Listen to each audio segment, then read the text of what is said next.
chef spirituel ici a donné son discours. C'était ensuite le ministre de la Justice qui a abouti à la libération de Enfin, c'était le tour du vice-premier ministre de l'Intérieur qui a donné les mots en lieu et place du chef de l'État, président de la République et à présent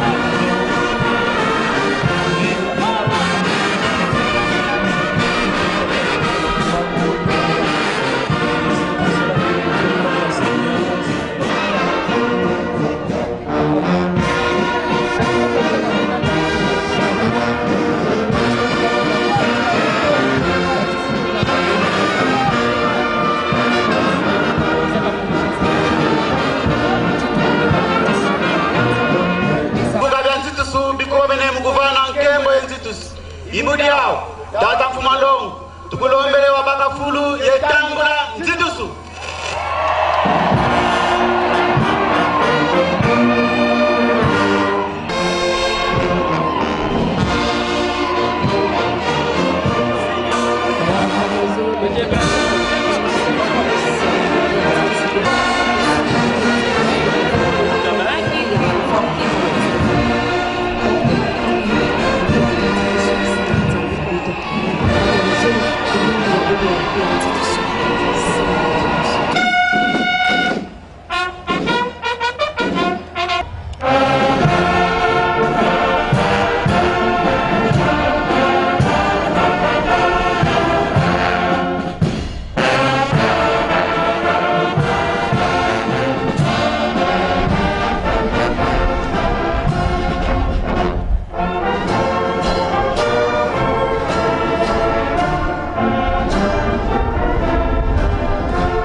Banzangungu oye!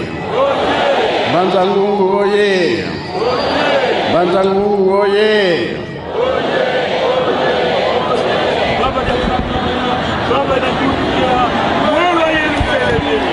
Eunwe! Embase! Ilungu biakulwe! Biangalala! Esengobi esengote! Esengobi esengote! Chai mokan chai kwe! Chai mokan chai kwe! Kiese moka kiese kwe! Tulenda kutoseva!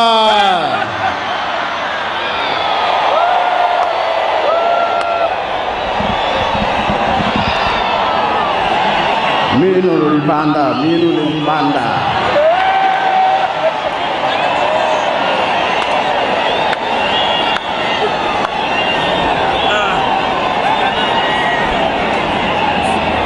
Na komo ya tata mwana pe tata Molimo Santo to bandeli nano bakonze na biso ndenge tata ministre aye kolakisa elonge ya tata président na biso nyonso toye awa ba discours nyonso discours kitoko ngana kanisaka ba histoire oyo yebani te nzoka yebani kozulaka ngo wapi alors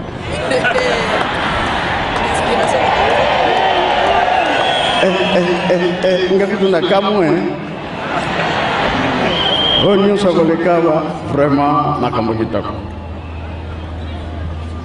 lelo eza mokolo monene ntango nazalaki na ville na yoki chef coutumier aleki awa likambo moko esalamaki et c'est vrai kuna na likolo sini moko emonanaki ya kitoko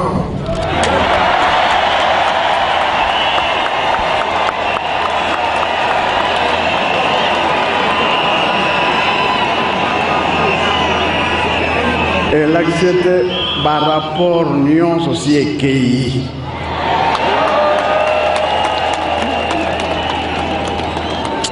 en tout cas eumela te boni eumela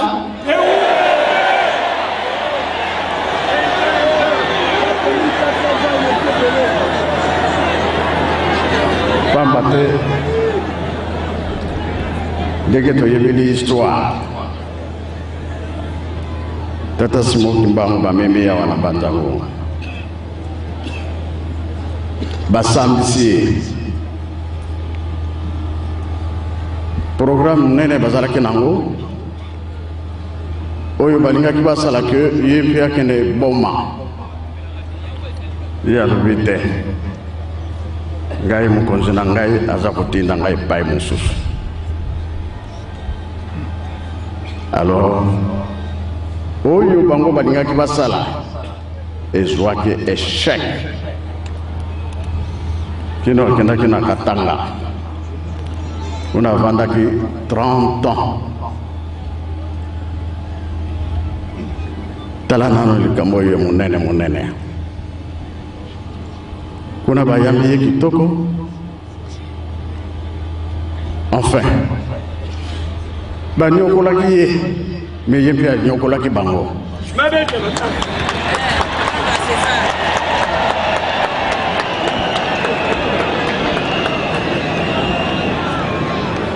ntango mosusu abongi na ye sikoyo basoda bazwi mosala mboka mobimba koluka ye partout Simoki Mbangu abongi bakoluka ye bakomona ye te kino ye moko akolinga nde aye kobima ntango bakotuna ye yo okendaki wapi nazalaki na nga kakao biso toza kolekela awa ndenge tomoni ye te tomoni yo te wana nani wana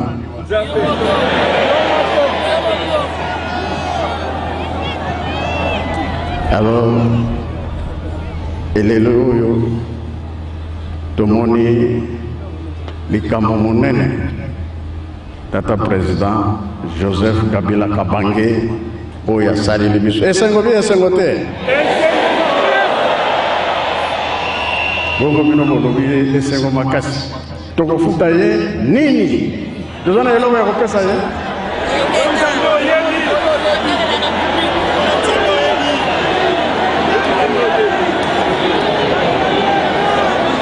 Kimbagisme oye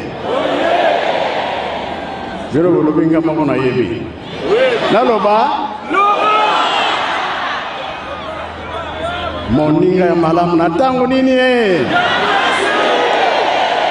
oyoki boye basuki nalingi naloba nini boye bibi boye mite comprendre bibi comprendre te aïe aïe aïe aïe Kimbagisme oye eza makambo mosusu ebele eza na liboso mutu mosusu te akosalela biso yango nani akosalela biso yango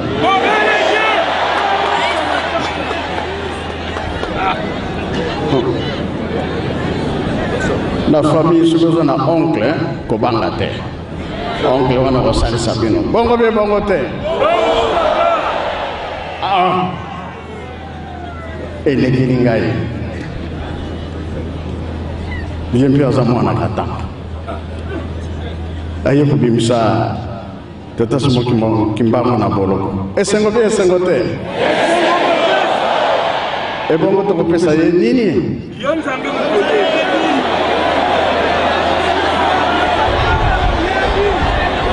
nga moko nayebi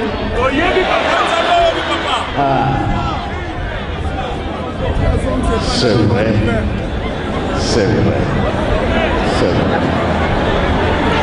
aïe lelo na kolala lelo na kolala pamba te tata Mfumalongo alobaka boye papa liangenda likambo wana soki esalami sika biso tofongoli nzela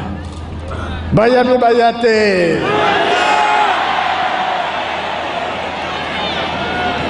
mwana RDC oyo chance toza nango yango ezelaki kaka ye aya aza moponami bongo bie bongo te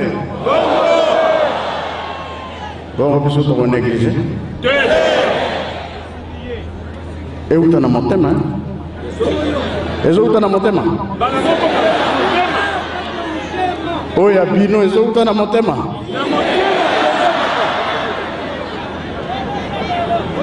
avant nandimaki ezouta na motema maboko likolo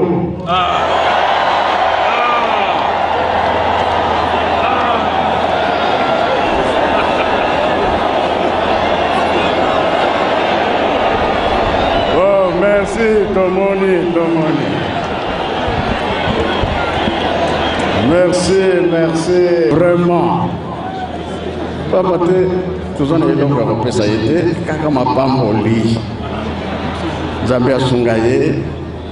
oyo etikali asalela biso yango bongo mpe bongo te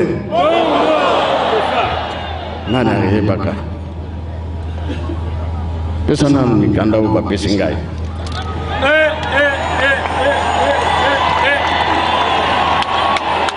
abimi na boloko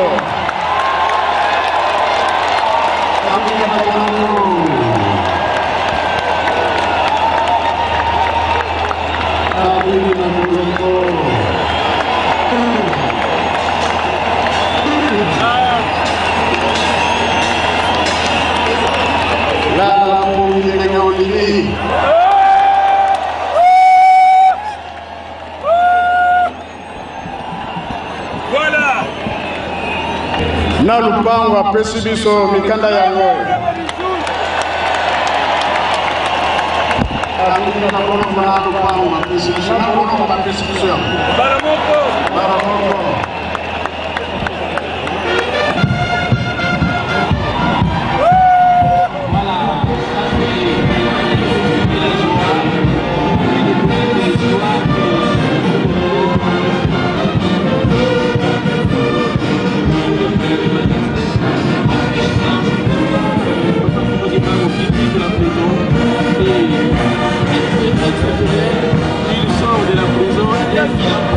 devient sa propriété personnelle. Le président de la République des documents à l'état de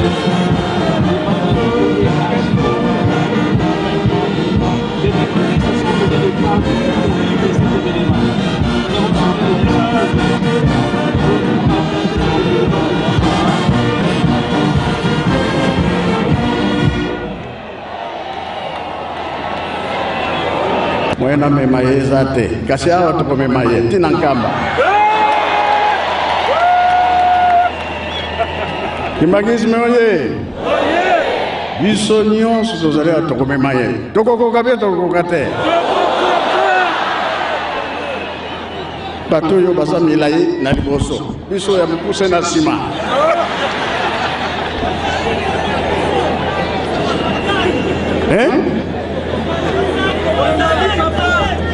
Ah bon lobi tozali kokende na ye na nkamba na kilongo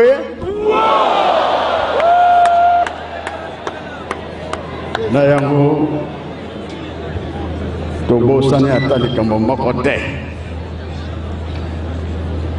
oyo asalelaka bato bolamu esengeli nini tosali na ye mpe bolamu ezali bongo peut-être eza bongo te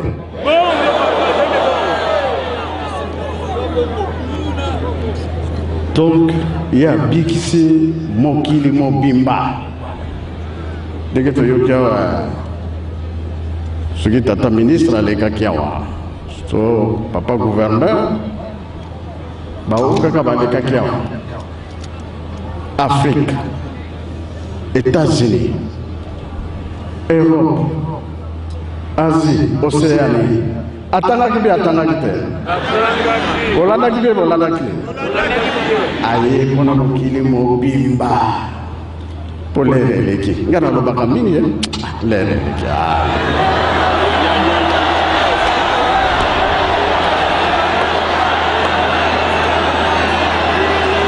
Naloba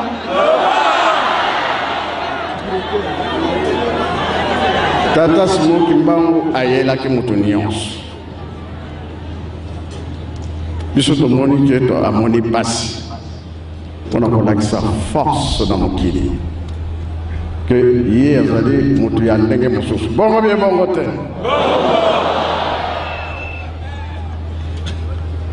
yo mona wapi okangi ye chaîne soki alingi atikali kobwaka ngo chaîne mpe ya moke te ya monene omona mpe esika bazosala rene mpona mabe mpona ye aki kobimela bango bapanzani ye nani tozala nano makala motero okazolele Majoute esili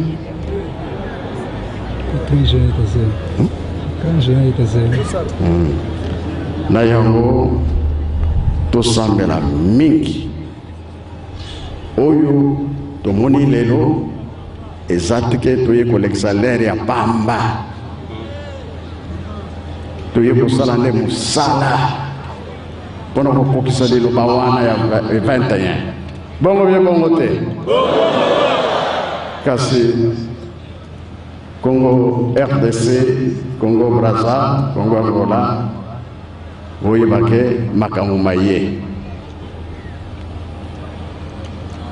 bato bakoya ebele na Congo ya Tata Smoki Mbangu bakoya koluka biso me tozala bizaleli malamu boyoki awa tozali boye tobendi makambo bokotala kaka bipai tozokokende soki ndini ekozala bakoya koyekola biso mpe tokende koyekola mpona bango mpo bakamata oyo ya biso bakende nango me ezala ya malamu pamba te ntango ekoki ekeke ya mitango ezali te non ezali ekeke suka yango oyo suka oh. Ah bon? Et c'est vrai, likolo pese oleka kasi liloba ekosala nini ntango yango mpe tolobi tomibongisa na RDC poids ya mokili mobimba ekomi na maboko na biso pamba te lelo abimi na bolo bakoya kotala ye bakoya kotala ye te na babato na avion na bavelo na makolo ha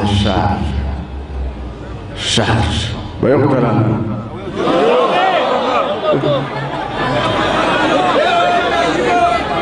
makambo wana ezalaka te enga na yokele bino yango kaka epa na bino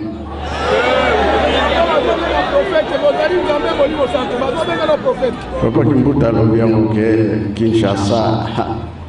omibongisa papa soki bahotele eza moke pakisa ezala mingi bakonzi bazali koya ebele tokotala kaka eza koya sambosi ekei tolobi nzambe asalisi biso tata président azwa lokumu basoda nyonso bozwa lokumu pamba te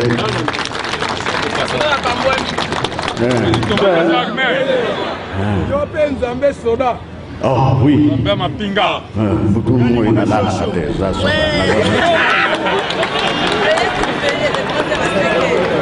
soda lalaka te kutu balalaka na basapato na makolo soki babengi kaka moyalata noki eza te directement ke ezalaka bongo voilà topesi mpe lukumu na papa Luzolo mpona likambo oyo nzambe azwa lukumu likanisi oyo osaleli biso tokobosana yango te ata moke te awa esali boye esili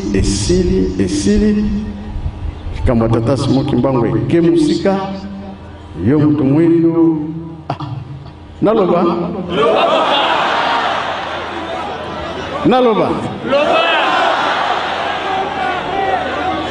oza na 3/4 ya si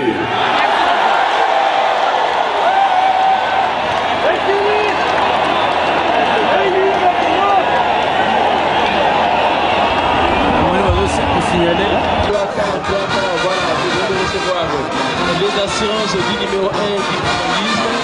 que les 3 quarts sont disponibilisés. Papa Simon qui vient de nous rappeler aussi les protocoles et nous préparer pour recevoir le monde, car tout le monde viendra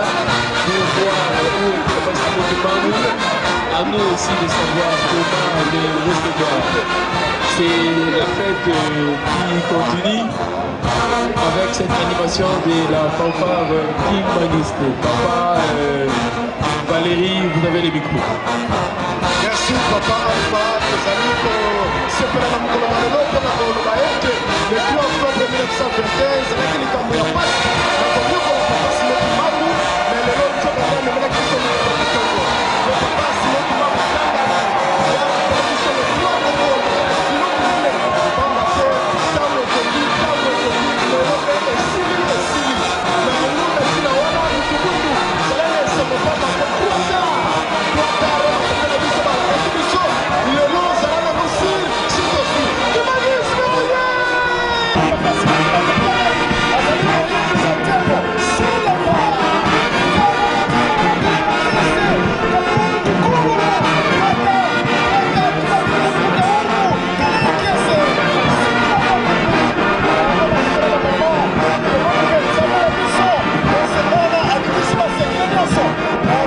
biso toza na likambo te